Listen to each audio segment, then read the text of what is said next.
চেয়ারে বসে নামাজ আদায় করার বিধান কি? নামাজের আগে মহিলারা কি একামত দিবে? কিভাবে দিবেন? মাহরাম ছাড়া মেয়েদের পথ চলার বিধান কতটুকু?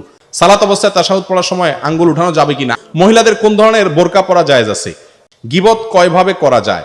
ইসলামী ব্যাংকে টাকা রেখে লভ্যাংশ পাওয়া যায়, তা খাওয়া কি জায়েজ হবে? এমনিতে অসুস্থ যে বিছানা থেকে উঠতে বসতে পারে না, এমনকি মাথা নাড়াচড়া করতে পারে না, সে কিভাবে সালাত আদায় করবে? অসুস্থ অবস্থায় বালিশে সিজদা দেওয়া যাবে কিনা?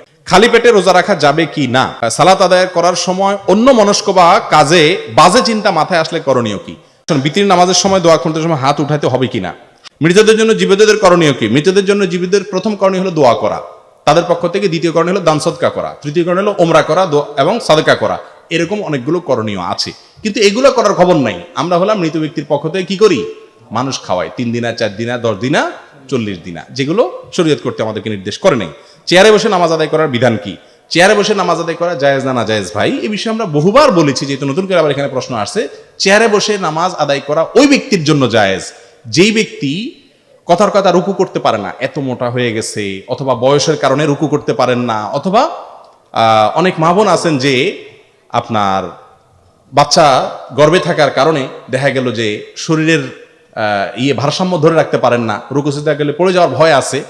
এরকম হলে তিনি রুকুটা সিজদাটা চেয়ারে বসে ইশারায় করতে পারবেন, কোনো অসুবিধা নেই। কিন্তু যদি তিনি দাঁড়াইতে পারেন তাহলে দাঁড়াবেন, রুকুর সময় বসে যাবেন। আর যদি রুকুও করতে পারেন কিন্তু সিজদা করতে না পারেন, তাহলে রুকুটাও স্বাভাবিকভাবে করবেন, সিজদা করার সময় চেয়ারে বসে ইশারা করতে পারবেন।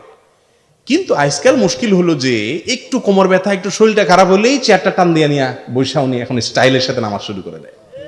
ঠিক না ভাই? ঠিক। আপনি কার সামনে ভাব ধরতে আসছেন? হ্যাঁ, প্রধানমন্ত্রীর সামনে আপনাকে হাজির করলে তো আপনারা রশি দিয়ে বাইন্দা বসানো যাবে না। ঠিক না ভাই? ঠিক। কাসুমুসু করতে থাকবেন, কাসুমুসু। আল্লাহ রাব্বুল আলামিনের সামনে স্টাইল করতে আসেন, চেয়ারে বসে ভাব ধরতে আসছেন, এই নামাজ আল্লাহ কবুল করবেন? ভাই, 10 বছর আগেও তো এত মাজা ব্যথার রোগী ছিল না এই দেশে। এত চেয়ার মসজিদে, এটা কি চেয়ার না আরএফএল এর শোরুম?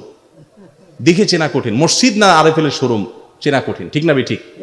এত অতিরিক্ত, এটা উচিত না ভাই। সারা দুনিয়া দাবড়ায় আসছে, আয়েশা মসজিদে এসে ধপাস করে চেয়ারে বসে নামাজ পড়তেছে। ঠিক না ভাই? ঠিক। এগুলো একটা রোগ হয়ে গেছে। কিন্তু আবার কোন কোন এলাকাতে একটা অপকর্ম চলতেছে। আমাকে গতকালকে এক ভদ্রলোক মেসেজ পাঠাইলেন যে আমাদের এলাকাতে চেয়ার, যারা নামাজ পড়ে তাদের চেয়ারগুলো মসজিদে বাইর করে দিচ্ছি, তোমরা বাসায় পড়ো, মসজিদে আসার দরকার নেই। আল্লাহর ঘরে আসার ক্ষেত্রে বাধা দেওয়ার জন্য আপনি কে? আল্লাহর ঘরে, এটা তো আপনার বাপদাদার সম্পত্তি না, কেউ বাধা দিতে পারে? অতএব এটা জায়েজ নাই। তবে হ্যাঁ, চেয়ার রাখার ক্ষেত্রে এমন ভাবে রাখবেন যাতে পেছনে কাতারে মুসল্লি সিজদাতে অসুবিধা না হয়। চেয়ারকে সামনে রাখবেন কাতারের, আপনার কোমরটা থাকবে এভাবে, এই যে আমরা দাঁড়াইছি এভাবে বরাবর, কিন্তু পাওটা থাকবে সামনে। অনেকে পাওটাকে বরাবর করে, কোমরটা পিছনে যায়, এবার পেছনে মুসল্লিদের ক্ষতি হয় কি হয় না? এটা করবেন না। এই জন্য চেয়ারে যদি নামাজ পড়তে চান, আপনার যদি সেরকম ওজোর থাকে, তাহলে চেয়ারকে এমন ভাবে রাখবেন, কথার কথা এখানে কাতারের দাগ, তাহলে এখানে থাকবে চেয়ারের শেষ ঠ্যাং, যাতে করে পেছনে মুসল্লির ক্ষতি না হয়। এবং শেখ আব্দুল্লাহ বিন বাজ রাহিমাহুল্লাহ অনেক বড় ওলামা একরাম এই পরামর্শ দিয়েছেন, এইভাবে করবেন। নামাজের আগে মহিলারা কি একামত দিবে? কিভাবে দিবে? না, মহিলারা একামত দিবে না, তারা যখন বাসায় পড়বে একাকি পড়ে নিবে। ভ্যাকসিন নেওয়া কি ইসলামী দেশে জায়েজ আছে কিনা? বলেছি জায়েজ আছে। মাহরাম ছাড়া মেয়েদের পথ চলার বিধান কতটুকু? সাধারণ পথ চলা, কাছাকাছি গেলে, গ্রামে এক জায়গাতে আর জায়গাতে কোনো অসুবিধা নাই, মাহরাম জরুরি না। সফরের দূরত্বে গেলে তখন মাহরাম লাগবে। সালাত অবস্থায় তাশাহুদ পড়ার সময় আঙ্গুল উঠানো যাবে কিনা? আঙ্গুল উঠানো যাবে না, উঠানো সুন্নাত। তাশাহুদের সময় আঙ্গুল উঠানো কি সুন্নাত, অতএব উঠানো যাবে না, শুধু উঠাইতে হবে, সুন্নাত। শবে বরাত পালন করা কি বিদআত? শবে বরাত উপলক্ষে আনুষ্ঠানিকতা করা, সিন্নি দেওয়া, আপনার ওই যে আপনার কি হালুয়া বিতরণ করা, একটা জাল হাদিস বানাইছে যে নবীজি দাঁত ভাঙছে এই জন্য হালুয়া খাইছে, এই জন্য আমরা হালুয়া খাই। মানে কত বড় চিটারি আপনি চিন্তা করেন। আপনার বাপের কথা ঠ্যাং ভাঙছে, এই জন্য উনি একটা ইয়া নিছে, কি বলে এগুলাকে, একটা লাঠি নিছে মনে করেন, লাঠি দিয়ে বেচারা ঠ্যাঙা ঠ্যাঙা হাঁটে, কারণ ঠ্যাং ভেঙে গেছে। এখন আপনি বাপের ছেলে বলতেছেন, উফ, আমার বাপের শত্রুর সাথে লড়াই করতে গিয়া ঠ্যাং ভেঙে ফেলছে, অতএব বাপের প্রতি আমি ভালোবাসা প্রকাশ করতে গিয়ে আমার ভালা ঠ্যাঙে আমি একটা লাঠি নিয়ে খোঁড়াইতেছি। বাপে ওই লাঠিটা নিয়ে মাথা দিয়ে মারবে কি পারবে না, যে বেয়াদব তুই তো আমার ভেঙাইতেছিস। ঠিক না ভাই? ঠিক। তো যদি নবীজি দাঁত ভাঙিয়া হালুয়া খাইয়া থাকেন, তো আপনিও দাঁতটা ভাঙেন, ভাঙিয়া হালুয়া খান। আপনি আস্ত ভালো দাঁত নিয়া সবরাতে হালুয়া খাইতেছেন, এর চেয়ে বাটপারি আর কিছু হইতে পারে? আর উহুদের যুদ্ধ কি শাবান মাসে হয়েছে? আপনি এটা কোথায় পাইছেন? এগুলা সবগুলা হলো এই হালুয়া ঘুরির জন্য আপনার মাসালা বানায় নেওয়া আর কি। ভাইরা আমার, সবরাত কেন্দ্রিক রাত্রি জাগরণ, দিনে ইবাদত এবং আপনার আরো যত কাজ আছে এগুলো কোনোটাই আসলে বিশুদ্ধ হাদিস দ্বারা প্রমাণিত। তবে হ্যাঁ, বিভিন্ন হাদিস থেকে এইটুকু বোঝা যায় এই রাতে আল্লাহ রাব্বুল আলামিন হিংসুক এবং শিরকারী ছাড়া বাকিদেরকে আল্লাহ সাধারণ ক্ষমা ঘোষণা করেন। কথা কি বুঝাতে পারছি? আর যেহেতু শাবান মাস নফল রোজা মাস, অন্য দিনের মতো ওই দিন রোজা রাখতে পারেন, কিন্তু সবরাত উপলক্ষে স্পেশাল রোজা, এটাও বিশুদ্ধ হাদিস দ্বারা প্রমাণিত না। কিন্তু সবরাত নিয়ে বহুত মারামারি কাটাকাটি আছে।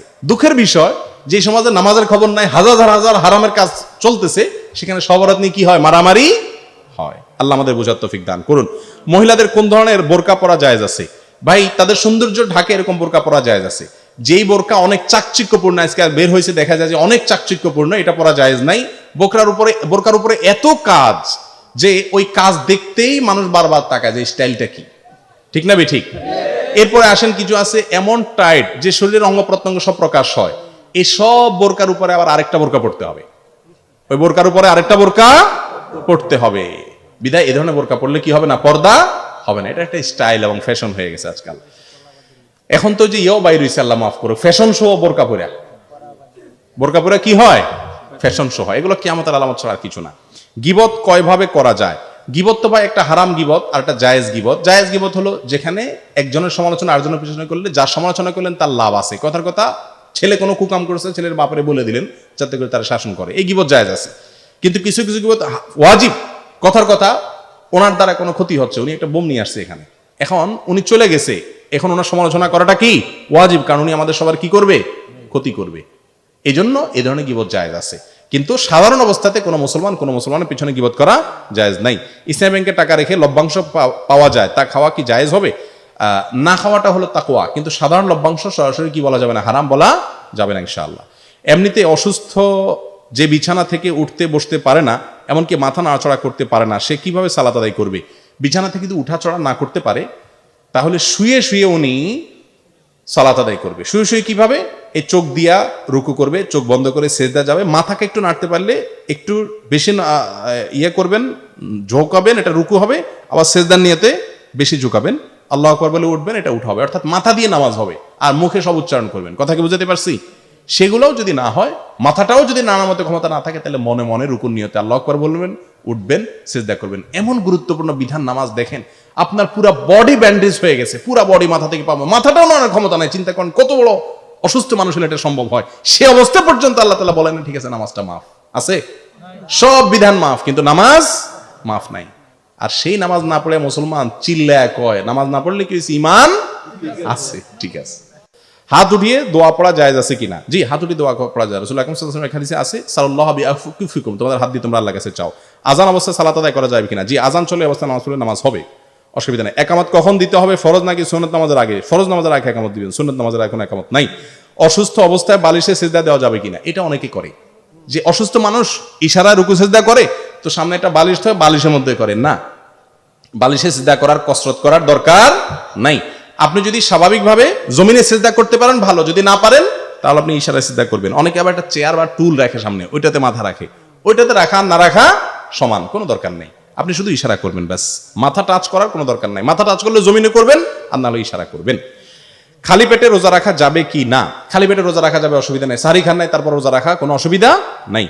সময় সালাত আদায় করার সময় অন্য মনস্ক বা কাজে বাজে চিন্তা মাথায় আসলে করণীয় কি? ভাই, বাজে চিন্তা মাথায় আসাটা দোষণীয় না, আসবে, এটাই স্বাভাবিক। অর্থাৎ অন্যদিকে মন চলে যেতে পারে। রাসূল আকরাম সাল্লাল্লাহু আলাইহি ওয়াসাল্লাম একবার নামাজে দাঁড়িয়েছেন, একটা শিশুর কান্নার আওয়াজ শুনে তিনি নামাজকে সংক্ষিপ্ত করে দিয়েছেন।